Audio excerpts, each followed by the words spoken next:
Hello again. It was at one time considered exceedingly cowardly to write a letter without signing one's name at the end. This was especially so if the contents were abusive or unpleasant. Such communications were popularly known as poison pen letters, and those sending them were regarded with almost universal contempt. Today, of course, such behaviour is seen as natural and unremarkable.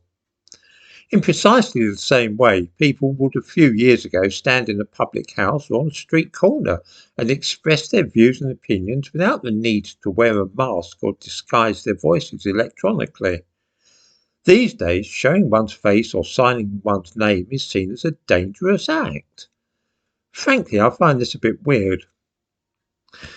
The situation has changed even in the last couple of years, and I thought it might be interesting to think about this dramatic shift in opinion by looking at how it touches upon this channel. A couple of years ago, a young trans woman of Asian heritage watched my videos and disagreed strongly with what I was saying. She contacted me by email and asked if I would like to engage her in a public discussion about critical race theory. We did a series of half a dozen debates lasting an hour each and then uploaded them to her channel and mine. I'd give a link to one in the description to this video. Bella and I managed to spend a total of 5 or 6 hours debating all kinds of subjects relating to race and gender, and although we seldom agreed, we never fell out with each other. In fact, later on, we met up in person and got on excellently and found we had a surprising amount in common. The curious thing is, though, that despite being both a trans woman and of Asian heritage, it never occurred to Bella that there would be any hazard in showing her face on my channel or speaking openly with me and afterwards meeting up with me.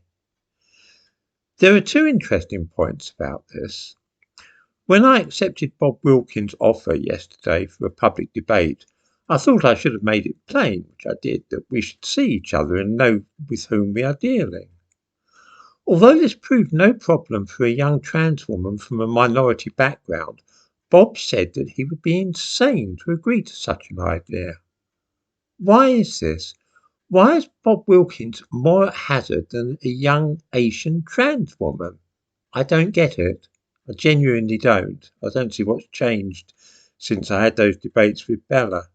How have attitudes changed so radically in the last 18 months or 2 years or so that what seemed perfectly normal when I debated with Bella now strikes a young man as a scary prospect which he wouldn't consider for a moment? The other point which is worth bearing in mind is this. A small group of white liberals are constantly denouncing me as racist, transphobic, and so on. How is it that an Asian trans woman did not notice this supposed racism and transphobia? She was very forthright and certainly wouldn't have hesitated to say so if she thought that I was a racist or transphobic, and I doubt she would have met up with me had she thought this. The take-home message for me is that a bunch of white left-wingers are keen on finding racism and homophobia, but actual Asian people, gay people and trans women do not feel the same way.